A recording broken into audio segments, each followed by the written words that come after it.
श्रीकृष्णाख्यं परं धाम जगद्धाम नमामि तत्।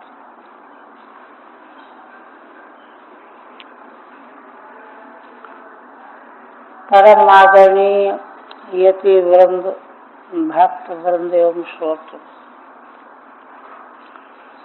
श्रीमद् भागवत के एकादश स्कंध के 23वें अध्याय में श्री भगवान के द्वारा भिक्षु गीत के माध्यम से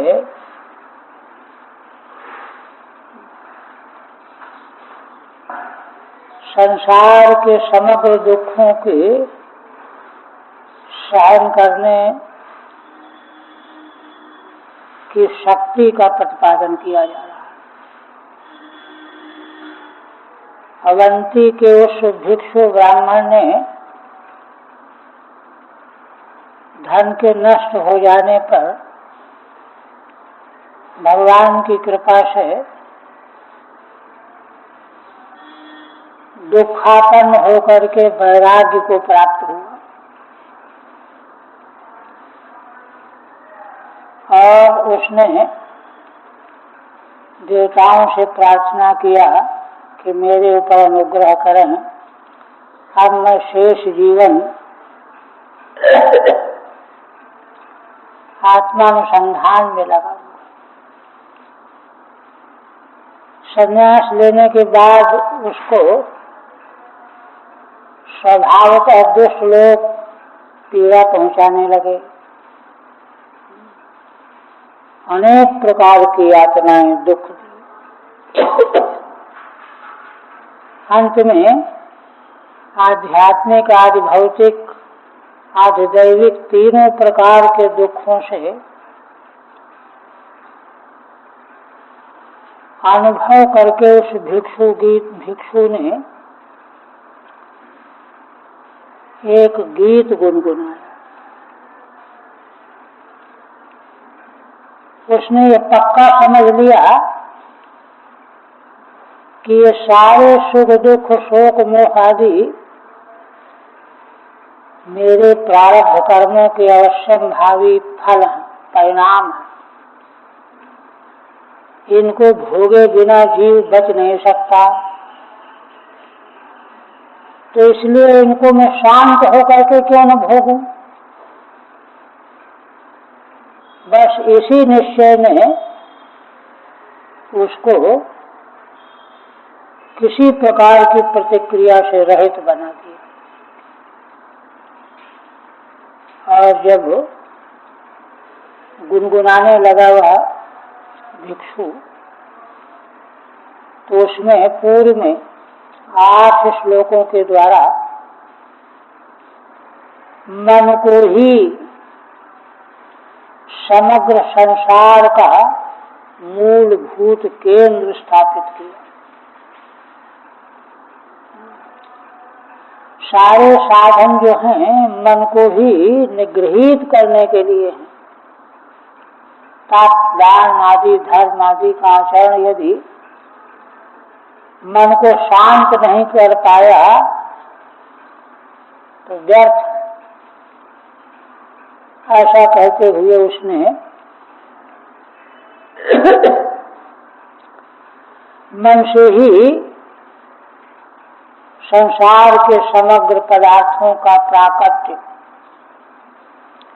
उनके प्रति आसक्ति, मन और इंद्रियों के उनके पीछे पीछे दौड़, नाना प्रकार के कर्म क्रियाकलाप, उनके फल स्वरूप सुख दुख फल भोग, 3 प्रकार के सात्विक राजस तामस योनियों में शरीर की प्राप्ति और बार बार संसार चक्र में भटकाव, ये बना हुआ है। ऐसा उसने निष्कर्ष निकाला। 50 तक हुआ था। 50वें श्लोक में ये बताया गया कि सारा विकल्प मनोमय है, मनोमात्र है। जैसे स्वप्न में क्या क्या दिखाई देता है, किंतु सारा का सारा स्वप्न दर्शन मन का ही विलास होता है। स्वप्न देखने वाला भी वही और देखा जाने वाला भी वही। जो स्वप्न दृष्टा है, देख रहा है, वह भी मन ही देख रहा है, और जो दिखाई दे रहा है वह भी मन ही बना हुआ है। इसके साथ में आत्मा का कोई संबंध नहीं है, किंतु अहंकार के कारण अहंकार ही वह ग्रंथि है जो मन कल्पित जगत के साथ में आत्मा को जोड़ देता है। अहंता ममता का शिकार होकर के वह मन के साथ में भटकने लगता है। यही संसार है। इसलिए प्राकृत प्रपंच और आत्मा का विवेक करके, प्रकृति और पुरुष का विवेक करके आत्मा में स्थिति प्राप्त करनी चाहिए। अब आगे 6 विकल्प जो संभावित थे कि इनसे दुख मिलता है, इससे दुख मिलता है, उससे दुख मिलता है, इनकी समीक्षा वह भिक्षु प्रस्तुत कर रहा है। जनस्तु हेतु सुख दुख योश्चेत किमात्मनश्चात्र भौमयोस्तत् जीवां क्वचित् संदशति तदद्भिः तद्वेदनायां कतमाय कुप्येत्।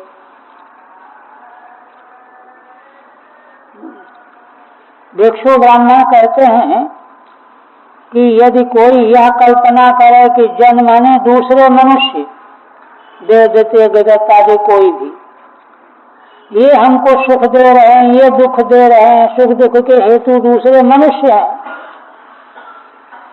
कहते हैं कि चेत किमात्मनश्चात्, तो उससे आत्मा का क्या संबंध है? भौमयोस्तत्, क्योंकि सुख दुख देने वाला भी पार्थिव है, भूमि का विकार। भव माने पार्थिव, पांच भौतिक, और जिसको सुख दुख मिल रहा है शरीर को, वह भी पांच भौतिक है ना। माने सुख दुख का भोगने वाला और सुख दुख देने वाला, कर्ता भोक्ता दोनों भौम ही हैं, दोनों शरीर हैं। इसलिए इसमें आत्मा का तो कुछ भी लेना देना नहीं है। ये तो ऐसे ही है ना। जीवाम क्वचित् संदशति स्वदद्भिः, स्वयं व्यक्ति अपने ही दांतों से कभी जिह्वा को कुचल देता है जल्दबाजी में, उससे जिह्वा में वेदना होने लगती है। तद वेदनायाम कतमाय कुप्येत्, तो विचार करो, अपने ही दांत से कुचली हुई जिह्वा से जो वेदना मिल रही है, उसके लिए किसको तुम कोप करोगे, किसको दंड कर दोगे? जो कुचलने वाला दांत है वह भी तुम्हारा ही भौम पार्थिव विकार है, और जो कुचली गई जीवा वह भी वही है। इसलिए आत्मा का इससे कोई संबंध नहीं है, अभिप्राय है। ठीक है। तदेवं मनसः एव दुख कारणत्वम् उपाद्य, 8 पद्यों में मन को ही दुख का कारण उत्पादन किया भिक्षु ने। इदानीं जनादीनां सर्णाम अकारणत्वं प्रपंचयति। अब जन्म, आत्मा, कर्म, काल, ग्रह, ये जो संभावित माने गए थे, इनको इनकी अकारणता का प्रतिपादन कर रहे हैं, जिससे कि निश्चित रूप से मन को ही दुख का कारण मान करके व्यक्ति अपना ध्यान मनोनिग्रह में लगावे, नहीं तो इधर उधर के कामों में उलझा रह जाएगा। जनस्थिति षड्भिः 6 पद्यों के द्वारा। अत्र च अस्मिन्नपि पक्षे आत्मनः किम् श्रीधर स्वामी कहते हैं कि भाई इस पक्ष में भी आत्मा का क्या, न किंचित, आत्मा का तो कुछ भी लेना देना नहीं। क्यों? सुख दुख कर्मत्वम तत्कर्तृत्वम चैत्यर्थ है। आत्मा न तो सुख दुख का कर्म हो सकता है, न सुख दुख देने वाला कर्ता हो सकता है। कुटित्यता, ये कैसे कहते हो?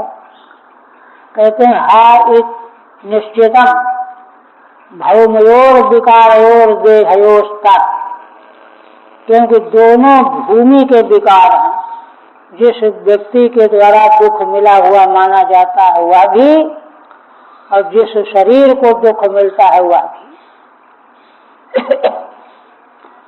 दोनों भूमि के विकार रूप हैं, शरीर हैं। न तो आत्मन, आत्मा से उनका कुछ भी संबंध नहीं। अमृतस्य अक्रियस्य च हननादिषु कर्मत्व कर्तृत्वानुपत्ते, क्योंकि आत्मा तो अमूर्त है। क्रिया तो मूर्त वस्तु में होती है, अमूर्त में कहाँ होती है? अमूर्तत्वात् अक्रियस्य, निष्क्रिय है, इसलिए हननादिषु कर्मत्व कर्तृत्वानुपत्ते, इसलिए हननादि का न वह कर्ता बन सकता है और न कर्म बन सकता है। नायम हन्ति न हन्यते, तथा दुखम आप परवशायेवेति चेत। इस पर पूर्व पक्षी कहता है कि ठीक है, भले है ऐसा, किंतु दुख का परवशान तो आत्मा में ही पहुंचेगा।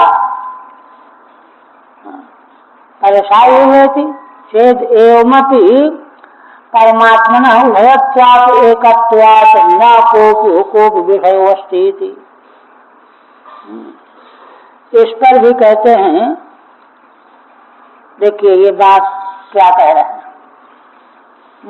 कहते नहीं, ऐसा मानने पर भी दोनों में परमात्मा ही है। उभयत्वात् परमात्मनः उभयत्वात् एकत्वात्, जो परमात्मा जिस शरीर से दुख मिला है उसमें भी वही है, और जिसको मिला है उसमें भी वही है। एकत्वात् न कोप विषयोऽस्ति, इसलिए कोप का विषय कैसे बनेगा? है ना, जो हमारे भीतर है वही उसके भीतर भी है ना। इति स्वदृष्टान्तेन दर्शयति, इस बात को अपने में दृष्टांत दे करके दिखा रहे हैं। जीवाया, जीवा जैसे अपने ही दांत से कुचल गई तो किस पर क्रोध करोगे? उसी तरह से दोनों शरीर तो भगवती ही हैं, इसलिए किस पर क्रोध करोगे, किसको दंडित करोगे? फिर कहते हैं दुःखस्य हेतुर्यदि देवतास्तु किमात्मनस्तत्र विकारयोस्तत् यदंगमंगेन निहन्यते क्वचित् क्रुद्धेत कस्मै पुरुषः स्वदेहे। दूसरा पक्ष, देवता दुख के हेतु हैं यदि यह कल्पना की जाए तो कहते हैं कि इससे आत्मा का क्या है? तत्व किमात्मना, क्यों? क्योंकि देवता भी विकार रूप हैं और जिसको दुख मिल रहा है वे भी देवता ही हैं, दोनों विकार रूप हैं। ऐसी स्थिति में यदंगमंगेन निहन्यते क्वचित्, अगर किसी एक अपने ही अंग से दूसरा अंग कुचल जाए, आहत हो जाए, तो क्रुद्धेत कस्मै पुरुषः स्वदेहे, तो अपने ही देह में अपने ही पैर से दूसरा पैर कुचल गया तो किसको क्रोध करोगे?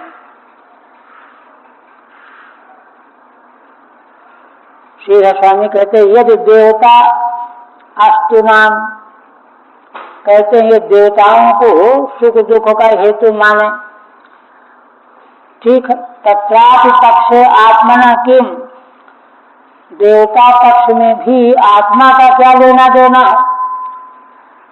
यतो विकारो विक्रियमाणोर देवयो, क्योंकि दोनों शरीरों में देवता विक्रियमान होकर के स्थित हैं।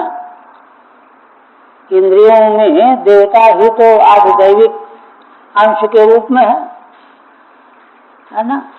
तद हस्तेन मुखे अभिहते, इसलिए ऐसी स्थिति में हाथ के द्वारा मुख में चोट लग जाए यदि, तो हाथ के देवता इंद्र, मुख के देवता अग्नि। मुखे अभिहते तेन व हते दष्टे, अथवा मुख ने हाथ को काट लिया दांत से, हते दष्टे तदभिमानोर गंधीन्द्रयोर तत्व, तो यह कष्ट पहुंचाना और कष्ट मिलना हाथ के अभिमानी इंद्र देवता और मुख के अभिमानी अग्नि देवता, तो अग्नि और इंद्र देवताओं में ही तो ये हुआ। न तो अविक्रियस्य अनहंकार से चात्मना, निर्विकार आत्मा का उससे कुछ भी संबंध नहीं है, वह तो अविकारी है, उसको कोई अहंकार नहीं है। देवता नाम के सर्वदेहेषु अभेदा न कोप विषय अस्ति, देवता के सभी देहों में एक ही है, वही इंद्र देवता हमारे हाथ में भी, आपके, इसके, उनके। इसलिए देहांतर में स्थित देवताओं के द्वारा यदि अपने देह में स्थित देवताओं को क्लेश हो जाए तो क्रोध का विषय किसको बनाओगे? न कोप विषय अस्ति, है ना। स्वदेह दृष्टांत माह, इसमें भी अपने देह का ही दृष्टांत दे रहे हैं भगवान। यदि यदा अंगम देवताधिष्ठानम हस्तमुखादि, जैसे अपना ही कोई अंग, अंगों में ही तो देवताधिष्ठान बना करके रहते हैं, हस्त में, मुख में। अतो पूर्वत देवता अधिष्ठान रूप भू विकार दंतोदाहरणम, दोनों में अंतर क्या है? पहले वाले में तो दृष्टांत भगवान ने दिया है कि दोनों दुख सुख देने वाला और मिलने वाला, दोनों पृथ्वी के विकार हैं, जिह्वा भी और दांत भी। किंतु यहाँ क्या है? यहाँ अच्छा, जिह्वा और दांत में देवताओं का अधिष्ठान नहीं है, देवताओं का अधिष्ठान तो इंद्रियां गोलक होते हैं। इसलिए पहले वाले में शुद्ध भूमि विकार को दृष्टांत बनाया गया, और इसमें जहाँ देवताओं का अधिष्ठान है, हाथ में इंद्र का निवास, मुख में अग्नि का निवास, इसलिए ये दृष्टांत पहले से भिन्न है। अतो पूर्वत देवता अधिष्ठान रूप भू विकार दंतोदाहरणम, इसलिए पहले वाले दृष्टांत में शरीर के अंग तो दोनों जगह हैं, किंतु अंतर क्या है? पहले वाले दृष्टांत में देवता जहाँ नहीं रहते, दांत में और जीवा में कहाँ रहते हैं, वो दृष्टांत दिया गया। दूसरे वाले में इंद्र और अग्नि देवताओं का जहाँ अधिष्ठान है, वे उनका दृष्टांत दिया गया। फिर कहते हैं कि अच्छा, आत्मा यदि स्यात् सुख दुख हेतु किमन्यतस्तत्र निज स्वभाव न ह्यात्मनोऽन्यद्यदि तन्मृषा स्यात् क्रुद्धेत कस्मान्न सुखम न दुखम। तीसरा पक्ष, यदि कोई यह कल्पना करे कि हमारा अपना सबका आत्मा ही सुख दुख देने वाला है, तो कहते इस पक्ष में किमन्यता, फिर इससे जो है अन्य से क्या लेना देना है? तत्व निज स्वभाव, फिर तो सुख देना और सुख लेना अपने आत्मा का ही स्वभाव हो गया। आत्मा ही सुख देने वाला, दुख देने वाला और सुख दुख लेने वाला, निज स्वभाव हो गया। न ह्यात्मनोऽन्यद्यदि तन्मृषा स्यात्, क्यों? क्योंकि आत्मा से भिन्न अन्य कुछ भी है ही नहीं। आत्मा से भिन्न यदि कोई दृष्टिगत हो रहा है तो मृषा, तन्मृषा स्यात् क्रुद्धेत कस्मान् न सुखम न दुखम, है ना। ऐसा कह करके यह बात लाई जा रही है कि यह तो संभव ही नहीं है। स्वयं को भला कोई सुख दुख देगा? ऐसा कैसे संभव है? इसलिए सार क्या है कि परमार्थतः सुख और दुख नाम की वस्तु ही नहीं है। न सुख होता है न दुख होता है। ये तो नासमझी से केवल हमको प्रतीत होते हैं। सुख दुख है ही नहीं। ठीक है। आत्मना सुख दुखाद्याकार परिणामों, यदि कहें कि आत्मा ही सुखाकार बन जाता है, दुखाकार बन जाता है, कभी रोने लगता है, कभी हंसने लगता है, उसको महसूस होने लगता है, परिणाम हो जाता है। अतः सयो यदि हेतु स्यात्, तो इसलिए आत्मा ही सुख देने वाला दुख देने वाला हो गया हेतु। कहते हैं तत्व तस्मिन् पक्षे अन्यथा किम, कहते अगर ये बात सही भी है तो अन्य से क्या लेना देना? न किंचित अन्य तो भवति, अन्य किसी से तो हो नहीं रहा, जो हो रहा अपने से ही हो रहा। यस्मै कुप्येद इत्यर्थः, तो जब और किसी से कुछ हो नहीं रहा तो उस पर क्रोध क्यों?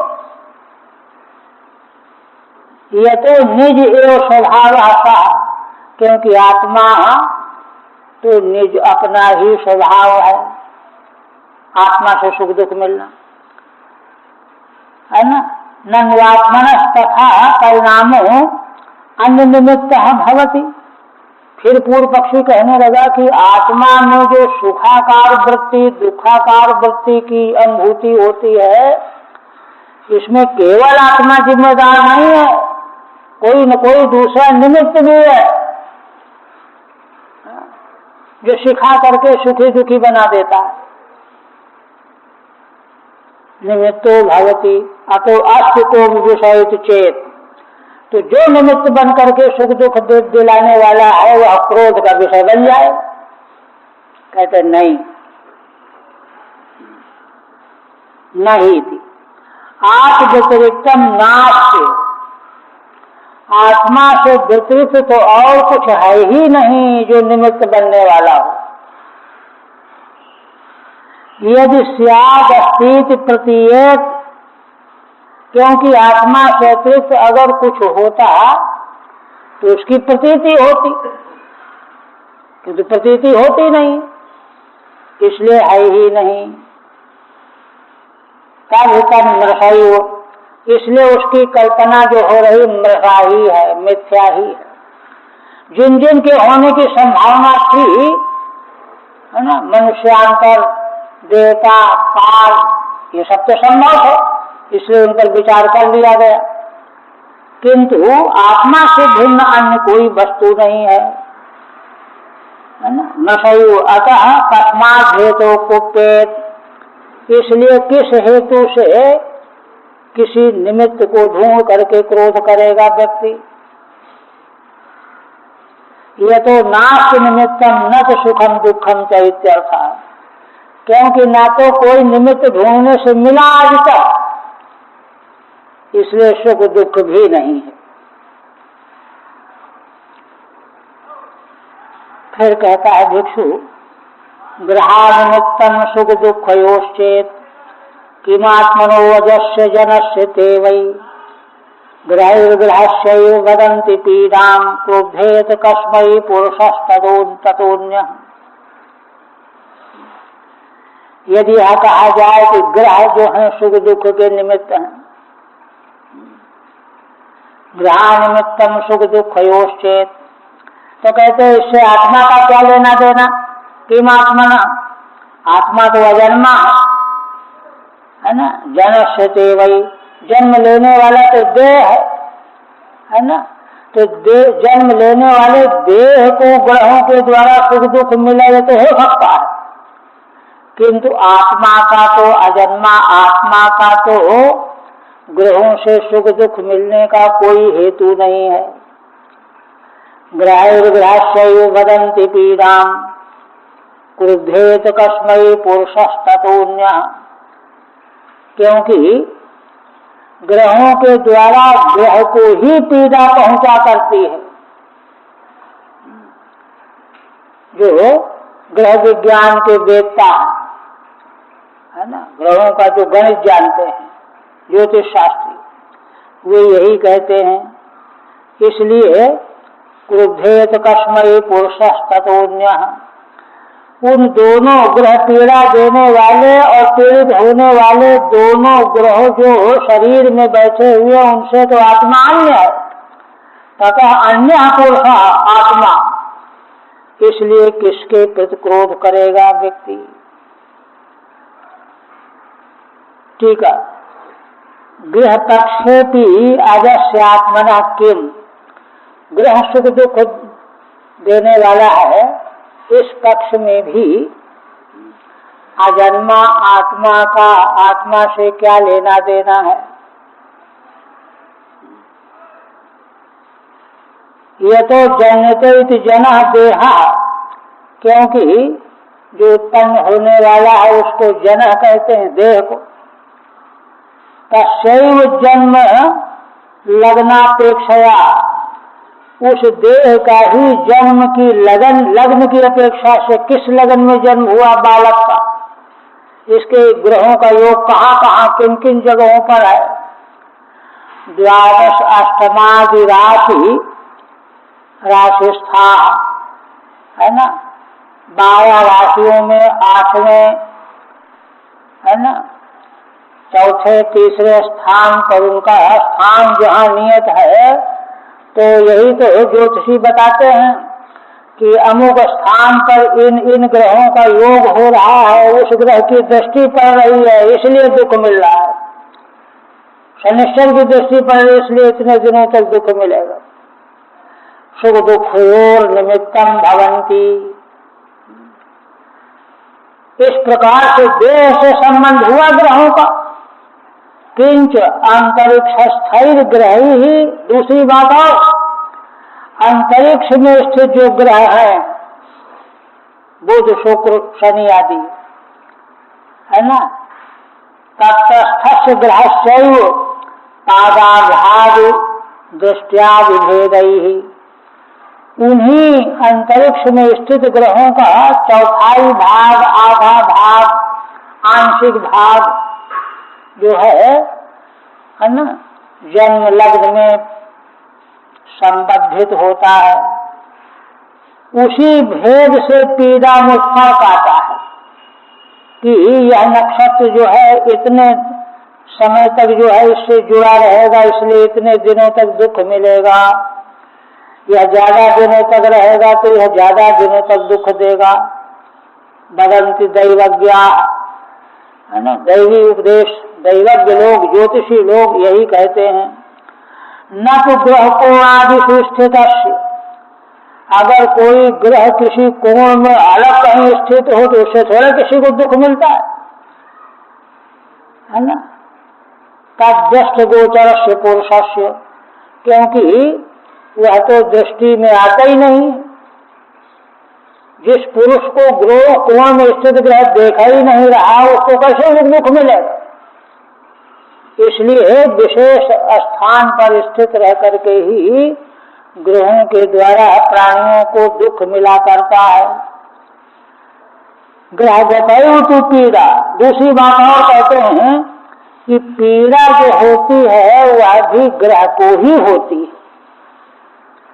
ग्रह के द्वारा दी गई जो पीड़ा है वह पीड़ा ग्रह को ही होती है। ग्रहगतैव तु पीड़ा, तब लग्नोत्पन्ने देहे तस्याभिमानात् भवति, क्योंकि उस लग्न में जो उत्पन्न देह है उसके प्रति उस जीव का अभिमान बना रहता है। उसी अभिमान से उस ग्रह को ही ग्रह जनित पीड़ा प्राप्त होती है। अतः पुरुषस्ततो विहार देहात् चान्यः, इसलिए आत्मा पुरुष जो है ग्रह से भी अलग, देह से भी अलग। ग्रहात देहात चान्य कस्मई क्रुद्धे तो वह सुख दुख मिलने पर किस पर क्रोध करेगा, ये भी संभव नहीं। अच्छा, अब और सूक्ष्म विचार कर रहे हैं, उत्तरोत्तर सूक्ष्मता बढ़ती जा रही है। अभी तक तो स्थूल विचार रहा कि भाई सुख दुख का हेतु कर्म है, ये पक्ष है। गोस्वामी जी कहते काल ही कर्म ही ईश्वर है, मिथ्या दोष लगा है। काल को कर्म को ईश्वर ने दुख दे दिया, कर्म ने दुख दे दिया, सब मिथ्या है। कर्मास्तु हेतु सुख दुख योश्चेत किमात्मनस्तद्धि जदा जदत्वे। भिक्षु ब्राह्मण कह रहे हैं कि अगर यह माना जाए कि कर्म ही हेतु हैं सुख दुख देने के, तो कहते हैं ठीक है, किंतु उन कर्मों से आत्मा का क्या लेना देना? क्यों? देखिए, अब यहाँ पर आत्मा और कर्म कर्तृत्व में सूक्ष्म भेद है। तद्धि जदा जदत्वे, माने कर्म जो है जड़ और चेतन दोनों के मिश्रण से होगा। केवल जड़ में कर्म नहीं, केवल चेतन में क्रिया नहीं। उपहित में और उपाधि मिश्रित में क्रिया होती है, कर्म होता है। जड़ा जड़त्वे है ना। आत्म तत्व तो चैतन्य मात्र है, उसमें जड़ का कोई मिश्रण है ही नहीं। जड़ से मिश्रित में जो है कर्म बन सकता है। देह आदि इंद्रिया आदि ये सब त्रिगुणात्मक है, जड़ है। इनसे ग्रंथि पड़े, मेल हो, तब कर्म बनेगा। इसलिए कर्म को हेतु मानने पर भी आत्मा का कोई संबंध नहीं है। देह स्वचित पुरुषोयम सुपर्णा, कहते हैं देखो देह तो बिल्कुल जड़ है, अचित है, इसलिए केवल देह क्या कर्म करेगा, चेतन में कोई क्रिया नहीं हो सकती। अच्छा, पुरुष रही बात, पुरुष माने आत्मा, वह तो चित्रूप है, सुपर्ण है। पुरुष सुपर्ण, सुपर्ण माने दिव्य है ना, भगवद रूप है।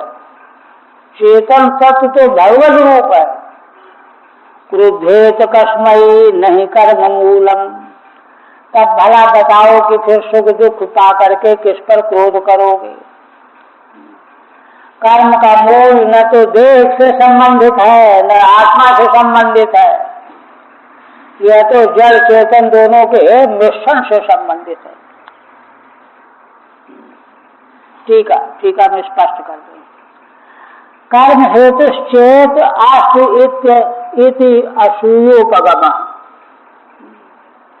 अगर कर्म को हेतु माना जाए तो यह तो एक प्रकार से आलोचना, निंदा हो जाएगी, है ना।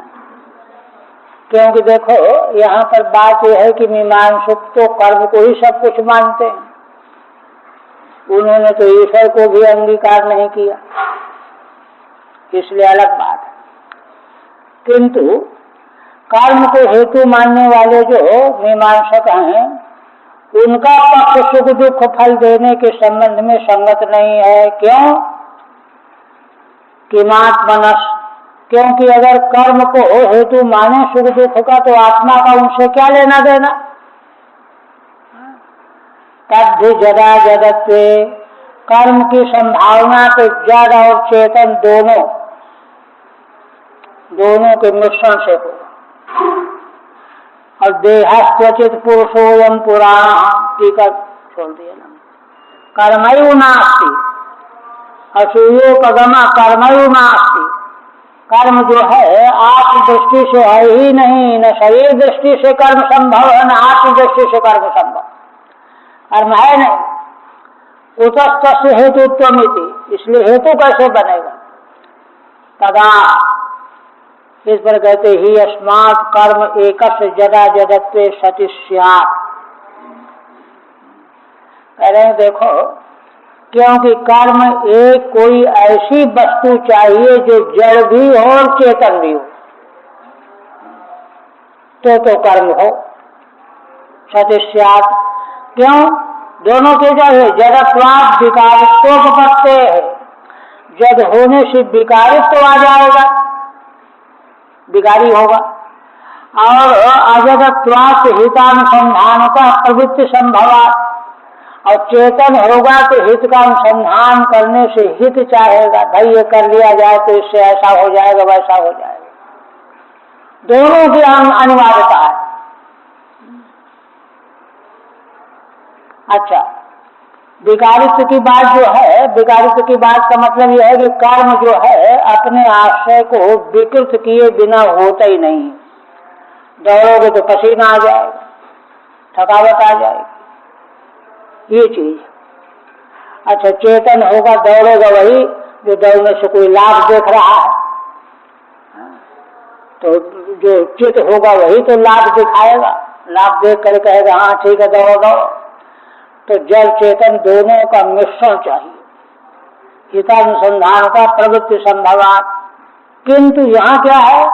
अचित जगह देहा, देह तो अचित है, जड़ है, तस्य प्रवृत्ति न संभवती, उसमें प्रवृत्ति संभव नहीं है।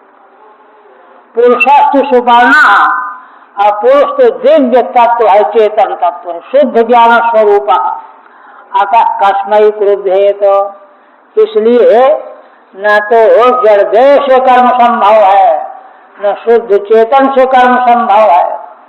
फिर तुम किसको दोष दे रहे हो, क्रोध कर रहे हो? कर्म करने से सुख दुख मिला हुआ है। यथा सुख दुख योर मूलभूतम कर्मयो नास्ति, क्योंकि सुख दुख का मूलभूत कर्म सिद्ध ही नहीं हो रहा। आप कहते हैं कालस्ते हेतु सुख दुख योश्चेत किमात्मनस्तत्व तदात्मकोशौ नाग्निर्हितापो न हिमस्य तत्स्यात् क्रुद्धेत कस्मै न परस्य द्वंद्वम्। विष्णु ब्राह्मण कहते हैं कि अगर काल को सुख दुख का हेतु माना जाए तो कहते हैं किम आत्मनस्तत्व, तो आत्मा का क्या लेना देना है? तदात्मकोशौ, क्यों? काल तो आत्मस्वरूप ही है, आत्मा से अलग काल है ही नहीं। तदात्मकोशौ असौ काल तदात्मक है ना। जब काल स्वयं आत्म स्वरूप है तो अपने स्वरूप को दुख देगा। नाग्निर्हितापो न हिमस्य तत्स्यात्, क्या अग्नि अपनी चिंगारी को जलाएगी, तप्त करेगी? बर्फ जो है अपने कणों को ठंडा करेगा, शीतल करेगा? नहीं। उसी प्रकार से आत्मा का अंश ही तो काल है। वह काल भला आत्मा को सुख दुख क्यों देगा, कैसे देगा? संभव नहीं है ना। नाग्निर्हितापो न हिमस्य तत्स्यात्, अग्नि को अग्नि के द्वारा जलना संभव है, न बर्फ का बर्फ के द्वारा शीतल होना संभव है। तब फिर काल जो है कैसे सुख दुख का देने वाला हो सकता है? इसलिए किस पर क्रोध करोगे? क्रुद्धेत कस्मै न परस्य द्वंद्वम्, क्योंकि जो परमेश्वर परमात्मा वहां तो दो है ही नहीं, द्वंद्व ही नहीं है। आत्मा और काल जो है नहीं। ठीक है, तब तो काल पक्षेप्यात्मनः किम, काल को सुख दुख का हेतु मान करके भी आत्मा का क्या बिगड़ेगा? ये तो असौ कालात्मक, क्योंकि आत्मा तो स्वयं काल की आत्मा है, तो अपनी आत्मा का काल क्यों नुकसान पहुंचावेगा? है ना। कालात्मक एव ब्रह्मांशत्वात्, क्योंकि काल ब्रह्म का परमात्मा का अंश है, जीव तो ब्रह्म ही है। स्वांश से स्वतः पीड़ा नास्ति, अपने अंश को अंशी से पीड़ा कभी नहीं हो सकती। इसमें दृष्टांत है अग्नि। अग्नि जो है अपने चिंगारी को संतप्त नहीं कर सकती।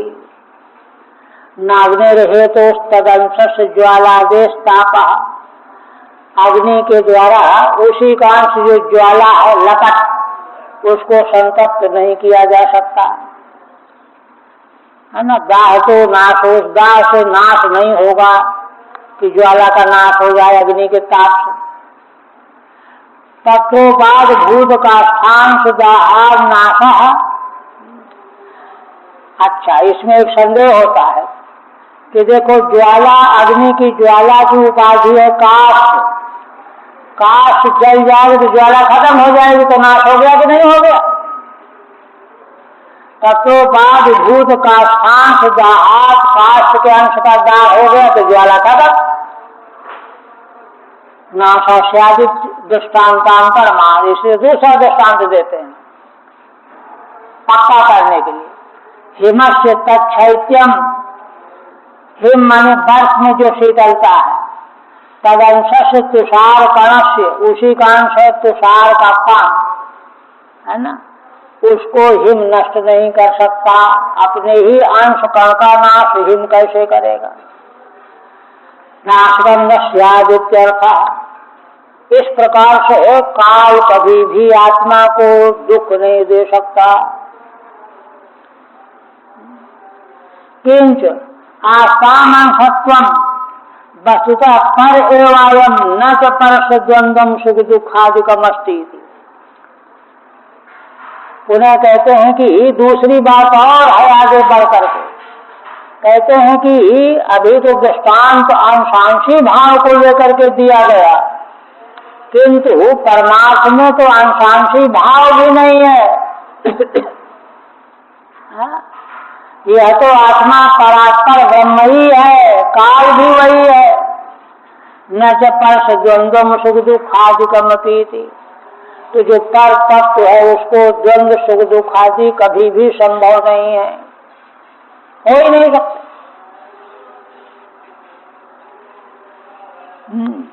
फिर कहते हैं क्षय का खंडन कर दिया। सारांश क्या निकला? कहते हैं कि देखो, न केनचित क्वापि कथंचनास्यो द्वंद्वोपरागः परतः परस्यो यथा महासंसित रूपिणः स्यादेवं प्रबुद्धो न बिभेति भूतैः।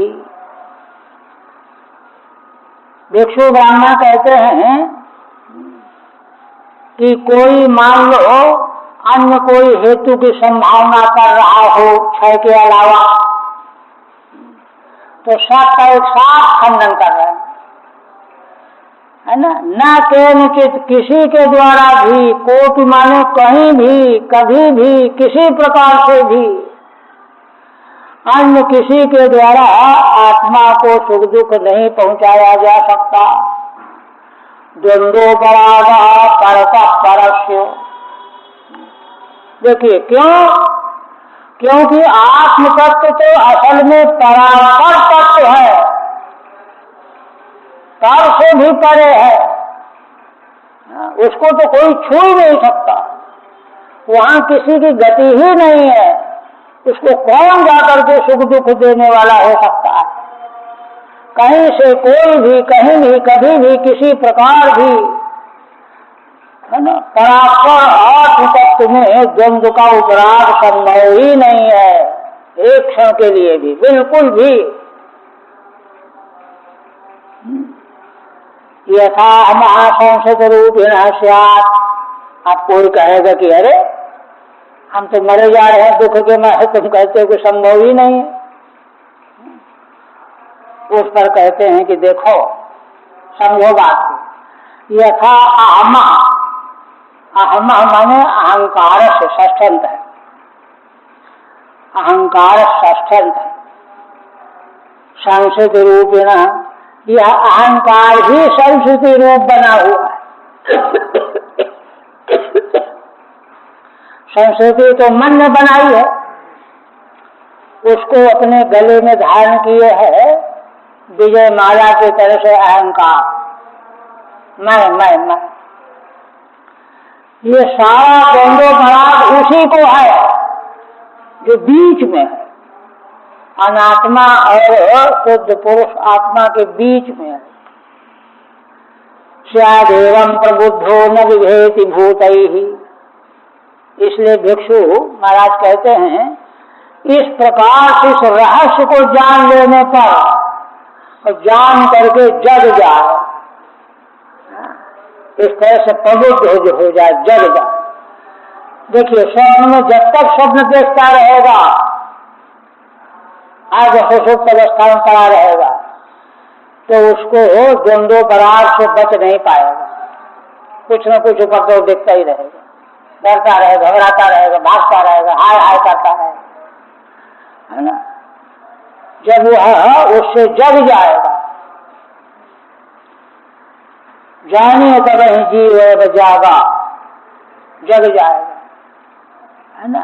जागे यथा स्वप्न भ्रम जाई, जग जाने पर स्वप्न का भ्रम खत्म। उसी प्रकार से प्रबुद्ध हो जाए, जग जाए। प्रबुद्ध हो जाने पर भूतै न विभेति, किसी भी प्राणी के द्वारा उसको कोई भय नहीं रह जाता। ये जो है तत्वनिष्ठा भिक्षु के हृदय में बैठी हुई है, इसलिए कितना कितनी यातनाएं, कितने कितने जो है अपकार तिरस्कार, है ना, परिभव के प्रसंग आए, लेकिन वो गुनगुना रहे, गीत गा रहे हैं, संगीत गा रहे हैं। ठीक है। तदेवं सदेते हेतव प्रसिद्धा निरस्ता, श्रीधर स्वामी कहते हैं कि भिक्षु महाराज ने 6 हेतु जो कल्पना के द्वारा मान्यता प्राप्त थे, उनका सबका खंडन कर दिया। यदि कश्चित हेतु अंतरम उद्भावयेत, लेकिन कोई और अपने को बड़ा दिव्य समझता हो, कुशल समझता हो कि हम बताएंगे, हम बताएंगे, कोई उद्भावना करे, तदपि वस्तु महिमापेक्षायाम न संभवती इत्याह, तो कहते हैं वह कोई हेतु संभव है ही नहीं। कारण क्या है? कारण है वस्तु तत्व की महिमा। वस्तु तत्व आत्मा, वस्तु तत्व हमारा आत्म स्वरूप, उसकी इतनी विलक्षण महिमा है कि उसमें किसी प्रकार से किसी के संसर्ग से द्वंद्व पराग लाया ही नहीं जा सकता। निर्वय का किसी से संसर्ग संभव ही नहीं है। संबंध सावयव का होता है, निर्वय सावयव का कभी कोई संबंध नहीं हो सकता। इसलिए द्वंद्व पराग कभी संभव नहीं है। न केनचिदिति न वो परोक्षा कथम अपन भूयते, कहते अरे हम तो मरे जा रहे हैं रो रो करके, हमको प्रत्यक्ष हो रहा है, दुख मिल रहा है, हम रो रहे हैं, चिल्ला रहे हैं, और उसका आप लाभ कर रहे हो कि नहीं, उसमें दुख है ही नहीं। तत्रा कहते समझो क्या बात है। यथा इति संस्कृतिम अविद्यमानामेव रूपयति प्रकाशयति। देखो संस्कृति जो संसार की कल्पना है, ये है नहीं, इसको प्रकाशित कर रहा है कौन? मन।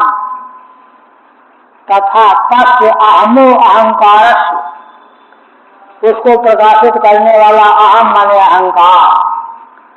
यथा स्यात् न तथा कर्ता प्रगते परस्यात्मनो द्वंद्व संबंध। ये तो सब उपद्रव अहंकार का है। उस प्रकार से प्रकृति से परे से भी परे है। परतः प्रगते परस्य आत्मनो द्वंद्व संबंध न संभवति, माने अहंकार निमित्तो असौ न वास्तवित्यर्थ। ये रोना धोना, सुखी दुखी होना, शोकाकुल होना, ये सब अहंकार निमित्त है, स्वयं में नहीं है, तीनों काल में नहीं है। एवं प्रबुद्धो यह स भूतै कृत्वा न विभेति, इस प्रकार से जो जग गया है, वह संसार के प्राणियों के द्वारा कभी भयभीत नहीं हो सकता।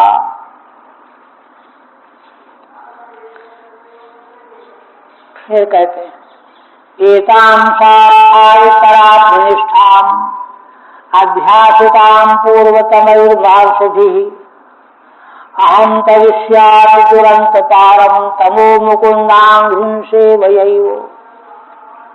देखिए भिक्षु महाराज जो है उपसंहार कर रहे हैं, अभी तो उन्हीं का गीत है। कहते हैं कि ऐसा जो परात्पर स्वरूप में जग गया, जो जगने वाला है उसी को सातक से कहा जा रहा है। जगा हुआ ही सह परात्मनिष्ठाम अध्यासिता एकाम, परात्पर आत्म तत्व की निष्ठा को जिसने पहचान लिया, जान लिया, साक्षात्कार कर लिया, और जिसका पूर्वतमय मार्ग भी है ना, अध्यासिता पहले के अनादिकाल के ऋषि महर्षियों ने जिसको स्वीकार किया है, जिसका आश्रय लिया है, उसी को जो है प्रबुद्ध हुए व्यक्ति को उसी का आश्रय लेना पड़ेगा, इधर उधर नहीं कुछ। इसलिए मैं भी, आप भिक्षु कह रहे हैं, इसलिए मैं भी उसी को एकामेव अहम आस्था दुरंत पारम तमो करिष्यामि, जिसका पार पाना बहुत कठिन है, असंभव है, उस गहन अंधकार को, अविद्या को मैं भी पार करूंगा।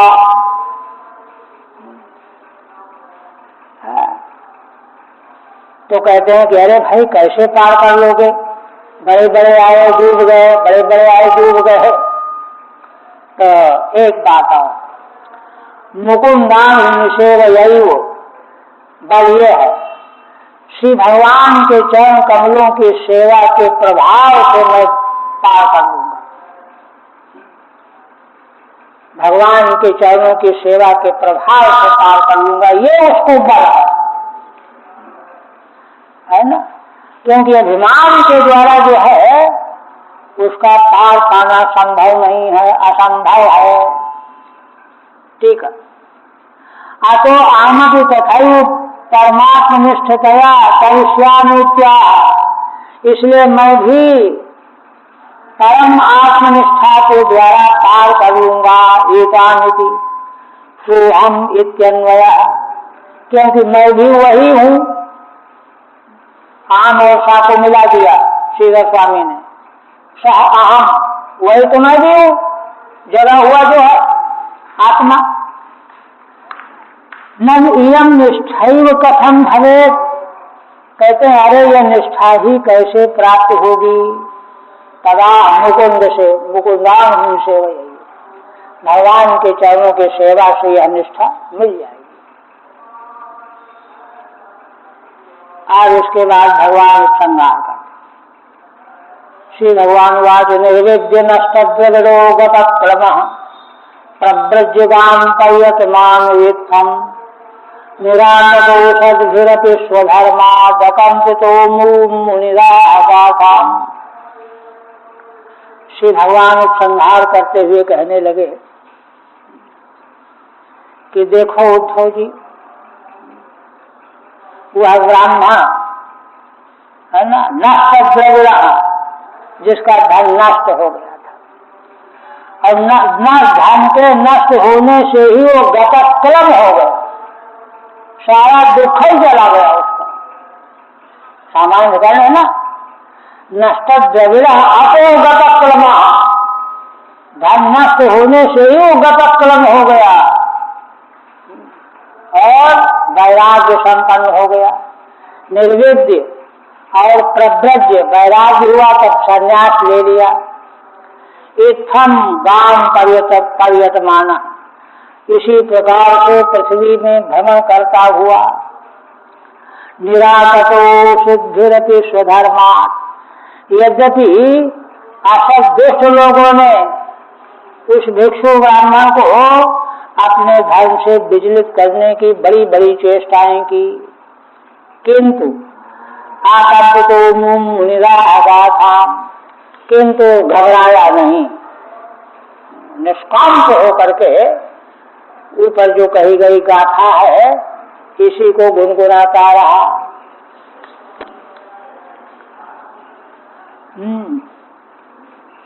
ठीक है। प्रस्तावेनुसार गाथार्थम संक्षेपतो दर्शय द्वाभ्याम, प्रस्ताव को मिला करके भगवान संक्षेप से गाथा के तात्पर्य को प्रकट करते हैं दो पद्यों से। इत्थम नष्ट द्रविड़ो निर्विद्य गतक्रमा, इस प्रकार से वह ब्राह्मण जिसका धन नष्ट हो गया है, वह वैराग्य संपन्न होकर के क्लेश रहित हो गया है, प्रव्रज्य ग्राम पर्यटन और संन्यास लेकर के पृथ्वी में घूमता हुआ, निराकृतो स्वधर्मागतंपिता, दूसरों के द्वारा पुरस्कृत किए जाने पर भी अपने धर्म में अकंपित बना रहा। सन मुनि अमूम गाथाम अगायत इत्यन्वय, और उसने यही गाथा का गान किया था। एक बात और कहते हैं, सुख दुख प्रदो नान्यः पुरुषस्यात् विभ्रमः, मित्रोदासीन विपवः संसारस्तमसः कृतः। श्री भगवान कहते हैं कि देखो, आत्मा को कोई भी दूसरा सुख या दुख देने वाला है ही नहीं। दूसरा कोई सुख दुख देने वाला विभ्रम से मालूम पड़ता है, भ्रम है, ये भ्रांति है ना। मित्रोदासीन विपवा, ये मित्र है, ये उदासीन है, ये शत्रु है। तीनों प्रकार का भेद जो संसार में दिखाई दे रहा है, यही संसार है। और यह संसार अज्ञान के द्वारा बनाया हुआ है, अपने अज्ञान से बना हुआ। संसार तमसः कृतः, ठीक है। मित्रोदासीन विपवः सर्वोपि संसार तमसो अज्ञानता, है ना। सारा का सारा ये मित्र है, ये रिपु है, ये उदासीन है, अज्ञान से बना हुआ है। आत्मनो मनसो विभ्रम मात्र, मन का विभ्रम मात्र है, नहीं कुछ भी, है ना। कुतो न तात्विका कृता, मन के द्वारा किया हुआ, न तात्विका, तात्विक नहीं है। आप कहते हैं तस्मात् सर्वात्मना तातो निगृहाण मनोधिया मय्यादेशितया युक्तः एतावान् योग संग्रह। यह उपाय बता करके भगवान उद्धव जी को अंतिम में संकेत करते, इसलिए हे तात संबोधन है ना। सर्वात्मा माने सब प्रकार से, है ना। मुझ में प्रवेश की हुई बुद्धि के द्वारा मन को पकड़ लो, कहीं मत जाने दो, संकल्प विकल्प मत करने दो। मय्यावेशितया धिया मनो निगृहा, मन को निग्रह करो, पकड़ो। युक्त एवात एतावान योग संग्रह, इसी को योग युक्त होना कहते हैं। और समग्र योग का संग्रह केवल इतना ही है। एतावान योग संग्रह माने मनोनिग्रह प्राप्त कर लेना ही योग का सार। ठीक है। उत्तम द्वंद्व सहनोपाय में संघर्ष। उद्धव जी ने भगवान से प्रश्न किया था कि कैसे तिरस्कार सहन किया जा सकता है, तो उसका उपाय भगवान ने बताया। अच्छा, अब इस प्रकार से योग निष्ठ हो जाए तो सहन कर ले जाएगा, लेकिन योग निष्ठ होना कोई इतना आसान तो नहीं है। तो भगवान देखिए फिर क्या कहते हैं। कहते हैं कि देखो, यैतां भिक्षुणा गीतां ब्रह्मनिष्ठां समाहितः धारयन् श्रावयन् श्रवण गंगई नैवाभिभूयते। भगवान कहते हैं जो कोई मनुष्य भिक्षु के द्वारा गाई हुई है जो गीता, यह गीता क्या है? ब्रह्मनिष्ठा है, ब्रह्मनिष्ठा का ही पर्याय है। इसको जो कोई भी मनुष्य समाहित होकर के अपने भीतर धारण कर लेगा, चित्त में स्थापित कर लेगा और दूसरों को सुनाता हुआ, स्वयं सुनता हुआ सुनाता हुआ इसको धारण करता रहेगा, ध्यान किए रहेगा, वह द्वंद्व नैवाभिभूयते, वह संसार के द्वंद्वों से कभी भी पराजित नहीं होगा। ठीक है। मनोनिग्रह सत्योपेत क्षणाद निष्ठा। श्रीधर स्वामी कहते हैं कि मनोनिग्रह कोई कर पावेगा तब तो बनेगा, लेकिन जो आसक्त है नहीं कर पा रहा तो भी इसका श्रवण करना चाहिए। ये ब्रह्मनिष्ठा की गाथा है ना। श्रवणादि मुहूर्त फलम प्राप्त होत्या, तो उसको भी वह फल मिल जाएगा। द्वंद्व सुखा सुख दुखाद भी नैवाभिभूयते। अब श्रीधर स्वामी अंत में अपना भाव व्यक्त कर।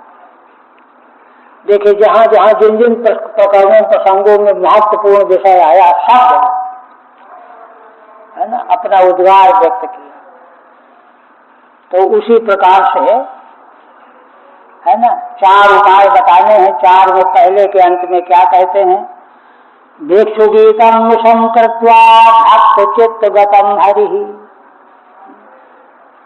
श्रीधर स्वामी कहते हैं कि भगवान ने भिक्षु का सुनाया तो भिक्षु का गीत, किंतु देखिए इस गीत को कितनी सावधानी से सुनना चाहिए। भगवान हमारे कल्याण के लिए इसको सुना रहे हैं। इतिहास है, महापुण्यम इतिहास कहा है भगवान ने, बहुत पूर्ण पवित्र है। ऐसा समझ करके इसको सुनने से क्या होगा कि भगवान भक्त के चित्त में विराजमान हो जाएंगे। भक्त चित्त गतम हरि। ऐसे ही सावधानी से इसका श्रवण करना चाहिए। मोहम निघ्नन्या भाति। और जब भगवान चित्त में स्थित हो जाएंगे तो भगवान के स्थित हो जाए मोह कहाँ टिकेगा? मोह को नष्ट करते हुए भगवान प्रकाशित होते रहेंगे। यह भाति परमानंद रूपता। ऐसे भगवान परमानंद स्वरूप में प्रकाशित हो रहे हैं। हरि ओम तत्सत्। श्रीमद् भागवते महापुराणे एकादश स्कंधे भिक्षु गीता नाम त्रयोविंशोऽध्यायः। आप 4 अध्यायों के क्रम में दूसरा अध्याय माने 24वां अध्याय।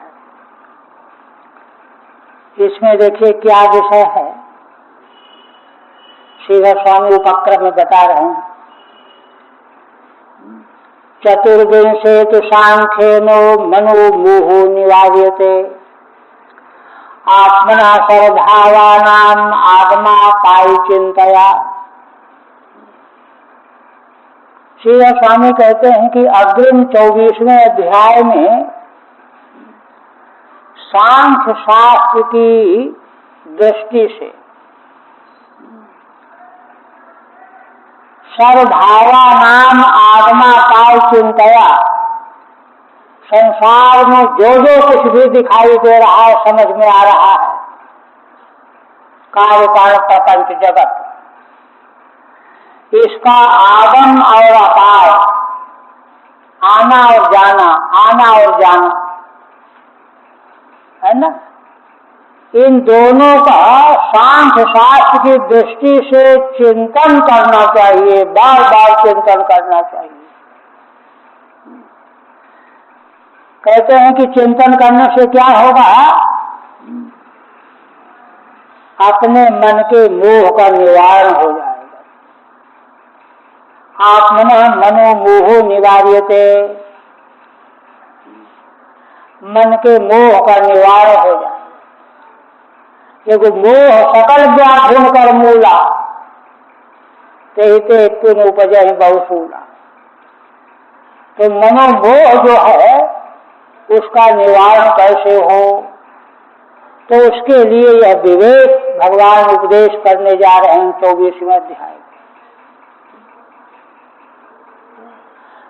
क्योंकि देखिए मोह किसका, संसार के व्यक्ति और पदार्थ, परिस्थिति वस्तु, परिस्थिति व्यक्ति वस्तु, इन्हीं का मोह। अगर इस सब की गहराई से सच्चाई जान ली जाए कि ये क्या है, आया और गया, आया और गया, आया और गया, है ना। बाजे का टुकड़ा आया और गया, वो गया, एक दूसरा आया गया। इस प्रकार से अगर इसका चिंतन किया जाए विवेकपूर्ण दृष्टि से, तो फिर यह हो जाएगा कि अरे क्या रखा है इसमें। यह बात समझाने के लिए 24वें अध्याय में सांख्य शास्त्र की दृष्टि से संसार कैसे प्रकट होता है और कैसे ओझल हो जाता है, इसका है ना निदर्शन प्रस्तुत करने जा रहे हैं भगवान, मन के मोह की निवृत्ति के लिए। फिर कहते हैं स्वापद्वंद भक्तानाम आद्वंद्वत्वाय संयमम् चित्तस्युक्त्वा पुनः कृष्ण सांख्यमत्वाह तत्कृते। ये भी है। कहते हैं कि जो भगवान के चरण कमल द्वंद्व हैं, अथवा ये भक्त जो भगवान के चरण कमलों में ही अपना निवास बनाए हुए हैं, उनको आद्वंद्वत्वाय संयमम्, उनको द्वंद्व से रहित बनाने के लिए संयम चाहिए। बार बार संसार के द्वंद्व में चित्त चला जाता है, चित्त चला जाता है, संयम चाहिए। संयमम् चित्तस्युक्त्वा, तो चित्त का संयम कैसे हो, माने चित्त को रोक दो। निग्रहण मनोधिया पीछे बताया था, ये तो बता चुके भगवान। चित्त को पकड़ लो, कहीं जाने मत दो, रोक लो। चित्तस्य उक्त्वा पुनः संयमम् उक्त्वा पुनः पुनः कृष्ण सांख्यमत्वा तत्कृते। किंतु चित्त को संयमित करने के लिए फिर से सांख्य शास्त्र की विधा का भगवान वर्णन करने जा रहे हैं। क्यों? उसी काम के लिए, चित्त को पकड़ रखने के लिए, चित्त का दौड़ भाग समाप्त कर देने के लिए, उसी काम के लिए पुनः सांख्य शास्त्र की दृष्टि से भगवान कथन करने जा रहे हैं। कहते हैं देखो, अद्वितीय परमात्मनो माया प्रगत पुरुष द्वारा सर्वम द्वैतम विदेति। अद्वितीय परमात्मा से माया के साधन से प्रगति पुरुष के क्रम से सारा द्वैत उत्पन्न होता है। विचार यहीं से शुरू करना चाहिए। तत्रैव पुनः तत्रैव लीयते, और फिर उसी आत्मा में लीन हो जाता है ना। पुनः तत्रैव लीयते, आत्मा से माया से प्रगति पुरुष द्वारा विगत निकला और फिर उसी में लीन हो जाता है। इत्यनुसंधानस्य, ऐसा संधान व्यक्ति करने लग जाए तो द्वंद्व भ्रमो निवर्तते, तो द्वंद्व का भ्रम निवृत्त हो जाता है। इति वक्तुम सांख्यम प्रस्तौति, यह बात स्पष्ट करने के लिए भगवान सांख्य शास्त्र की प्रक्रिया प्रस्तुत कर रहे हैं। अथेति, श्री भगवान वाक अथ ते संप्रवक्ष्यामि सांख्यं पूर्वैर्विनिश्चितम् यद विज्ञायतुमान् सद्यो जह्यात् वैकल्पिकं भ्रमम्।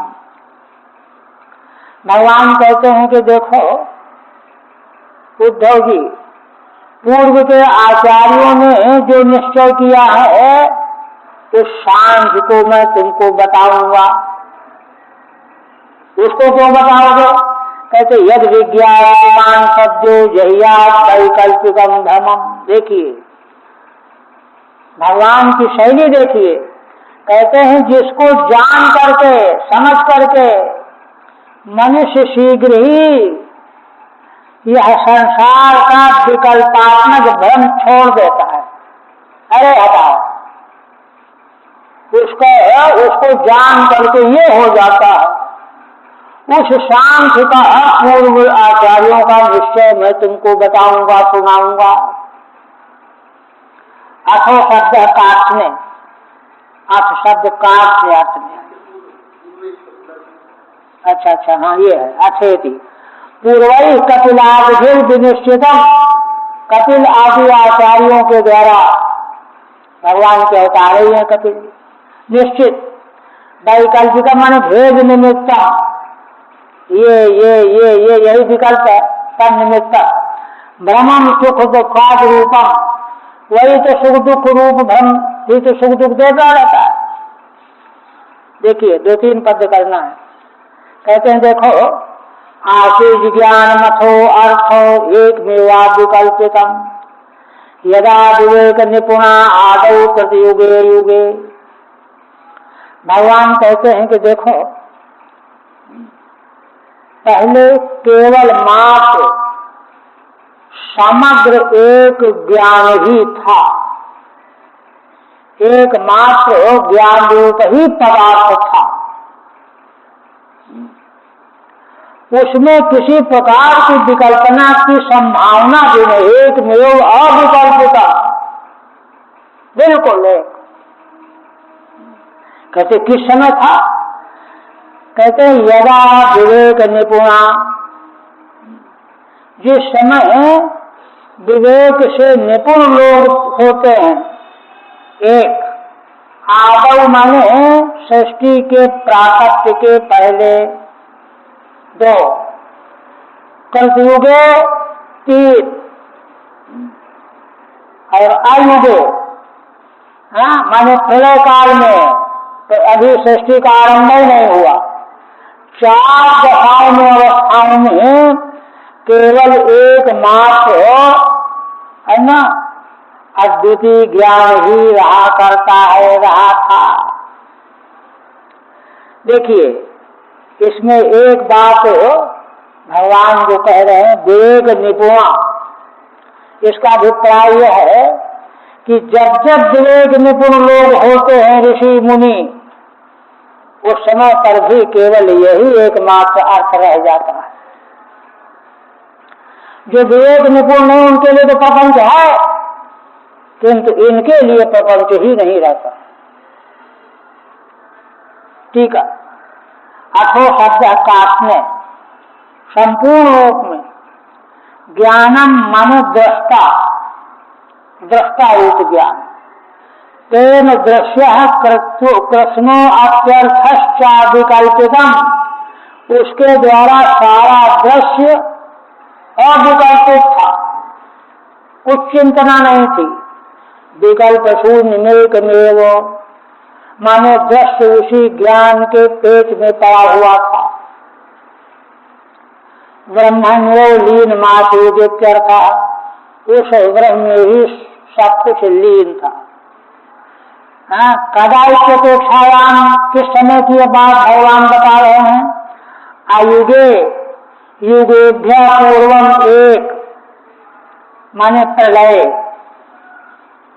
प्रलय के बाद युग आरंभ होता है, प्रलय में युग होता नहीं। प्रलय एक, तथा आगम कलयुगम, सृष्टि जब शुरू हुई तो पहला कलयुग जब हुआ, तस्मिन् अन्यदापि, और अन्य समय पर भी यदा विवेक निपुणा जना भवंती, जिस समय विवेक निपुण लोग होते हैं, चाहे कोई युग हो, माने ज्ञान काल, तदापि तेषां भेदा स्फूर्ते है, क्योंकि विवेक निपुण पुरुषों में भेद की स्फूर्ति ही नहीं होती। मैंने नासमझों के लिए भेद चाहे कितना ही हो, किंतु उनको स्फूर्ति नहीं होती। तीन पर्याय बताए भगवान ने, है ना। फिर उसके बाद जो है तम माया फल रूपेण केवलम निर्विकल्पितम वांग मनोगोचरम सत्यम विधात भगवद्। वही जो अद्वितीय ज्ञान था वह माया, अब माया का फल जो इस रूप में जो केवल निर्विकल्पित ज्ञान मात्र था, वांग मनोगोचरम, वही परमार्थ सत्य था, वह वाणी और मन का गोचर होकर के द्विधा संभूत बृहत दो रूपों में व्यक्त हो गया, बट गया।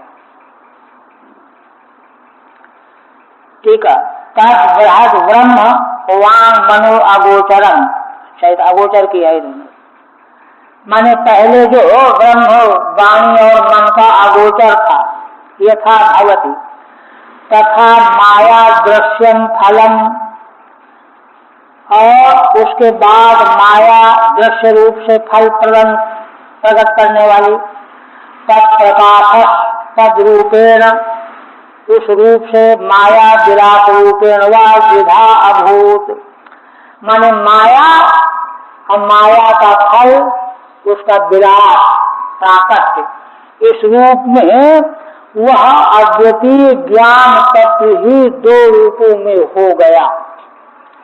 बस यही रहने दीजिए।